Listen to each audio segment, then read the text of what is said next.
All right, let's take a look at December 1st. Very interesting day. These inside bar days are sometimes the challenge. It neither crosses the high of the previous day nor the low of the previous day. It stays in the middle.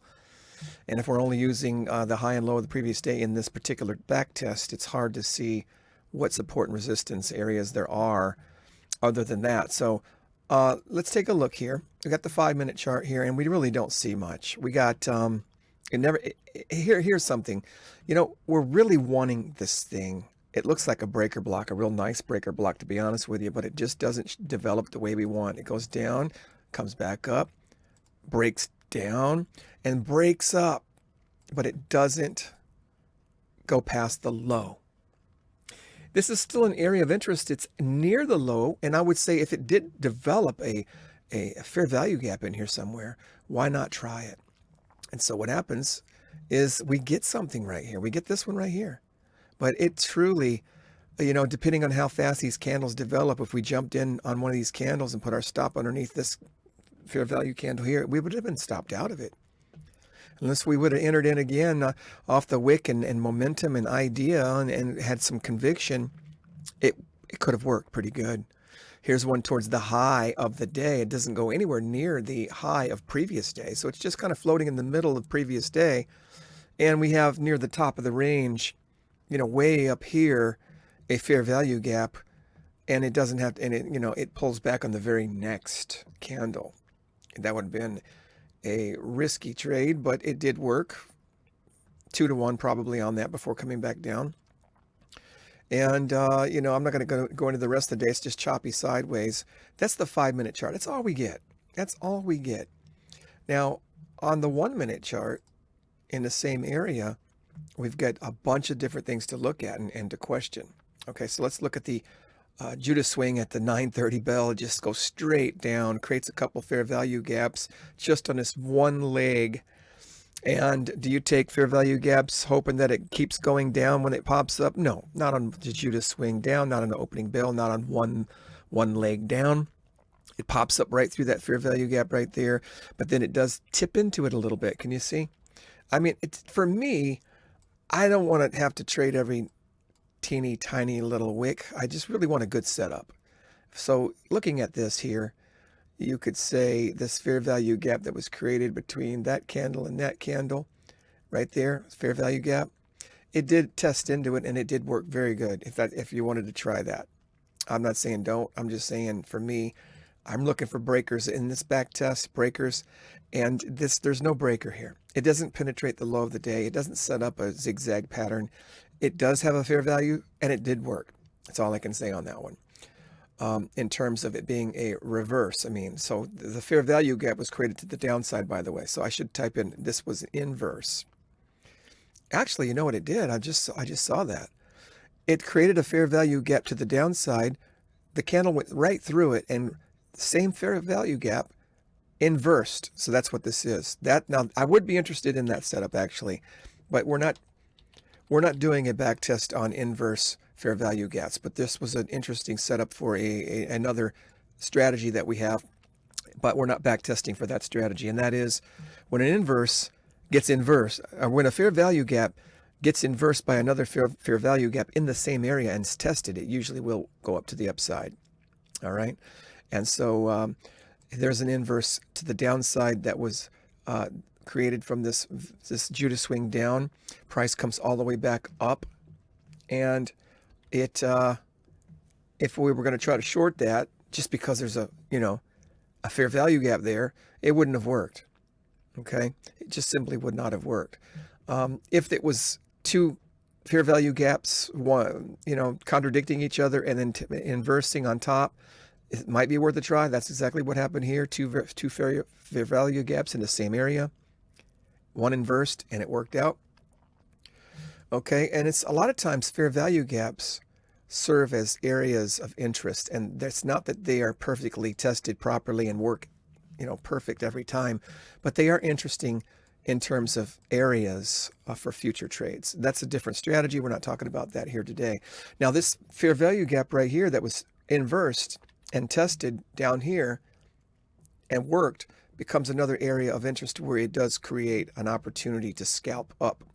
small stop loss, scalps up nicely, and there you go. Here we have an area of fair value gap to the downside right here. Fair value gap to the upside in the same area. What happens?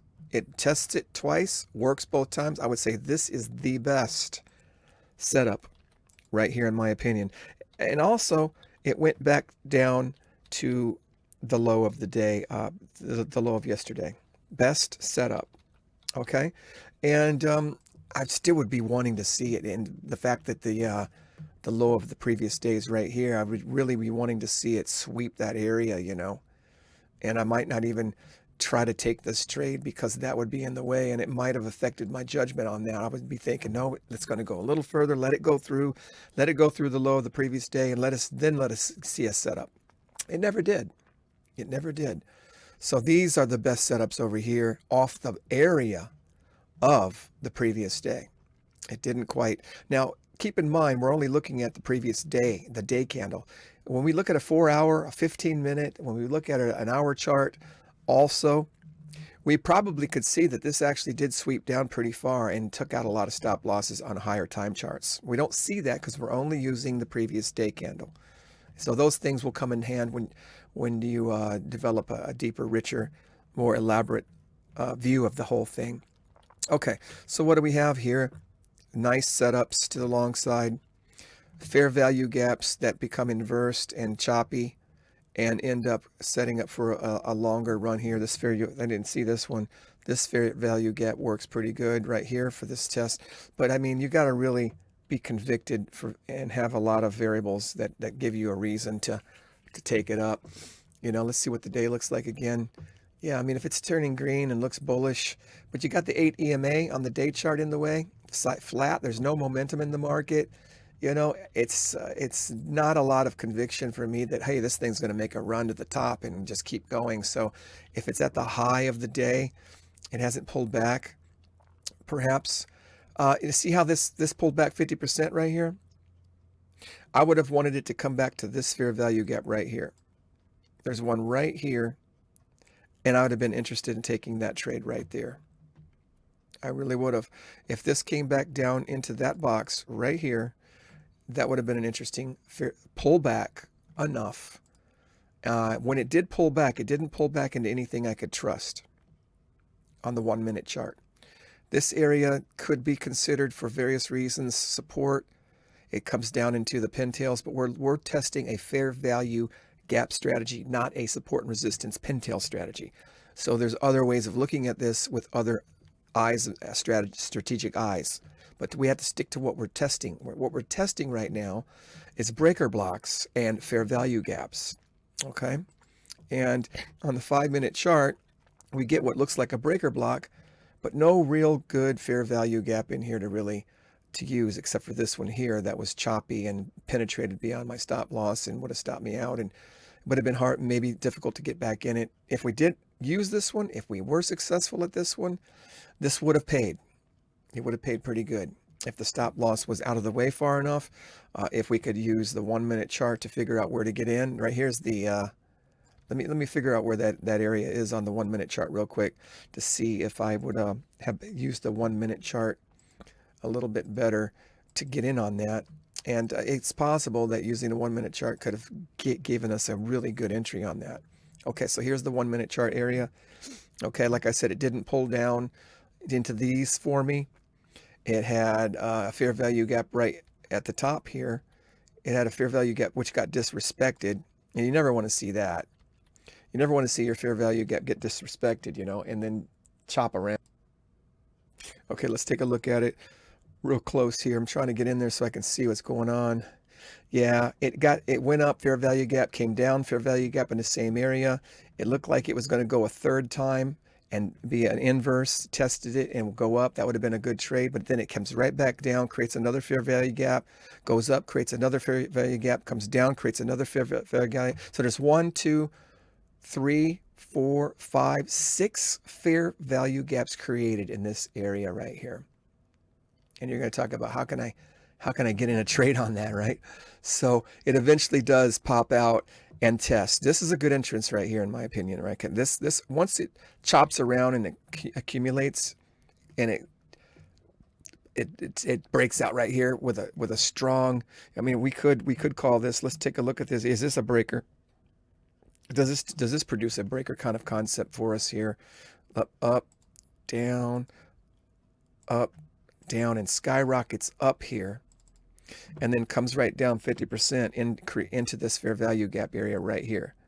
So that's interesting, because that would have been a beautiful trade if I could have seen through all the choppiness, if I can learn more about consolidation, and keep adding to my knowledge, and have some conviction on this. That would have been a very interesting trade setup right there as well, right there. There's a lot going on before it takes off, but it's possible to kind of try to trust that area. I mean, I don't know yet. Anyway, that's it for today. We'll be back on the next day to study the backtesting challenge. Peace.